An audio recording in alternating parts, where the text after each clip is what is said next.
Hello AI, আগে ডিম এসেছে নাকি আগে মুরগি এসেছে? এটা আপনি আমাকে পরিপূর্ণভাবে সঠিকভাবে সবকিছু জানিয়ে দিন বিস্তারিতভাবে।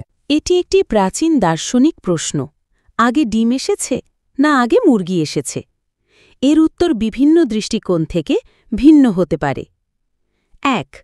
বৈজ্ঞানিক দৃষ্টিকোণ থেকে বৈজ্ঞানীরা সাধারণত বলেন আগে ডিম এসেছে, কারণ আধুনিক মুরগির পূর্বপুরুষ ছিল প্রাচীন পাখি বা সরীসৃপ।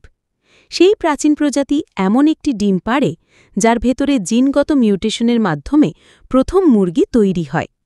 অর্থাৎ মুরগির জন্ম হয়েছিল একটি ডিম থেকে, কিন্তু সেই ডিমটি পেড়েছিল এমন একটি পাখি যা পুরোপুরি মুরগি ছিল না।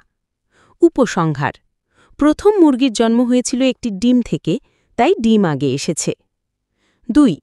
ধর্মীয় দৃষ্টিকোণ থেকে অনেক ধর্মে বিশ্বাস করা হয় আল্লাহ বা ঈশ্বর প্রথমে পূর্ণাঙ্গ প্রাণী সৃষ্টি করেছেন। যেমন ইসলামে বলা হয় আল্লাহ সবকিছু পূর্ণরূপে সৃষ্টি করেছেন। এই দৃষ্টিকোণ থেকে মুরগি আগে এসেছে, কারণ মুরগি প্রথম সৃষ্টি হয়েছিল, পরে ডিম দিয়েছিল। ৩. সহজভাবে বোঝা যায় এইভাবে: বিজ্ঞান ডিম আগে, ধর্ম মুরগি আগে। আপনি কোন দৃষ্টিকোণ গ্রহণ করবেন তা নির্ভর করে আপনার বিশ্বাসের উপর। তবে বৈজ্ঞানিক ব্যাখ্যায় সবচেয়ে গ্রহণযোগ্য উত্তর হল ডিম আগে এসেছে।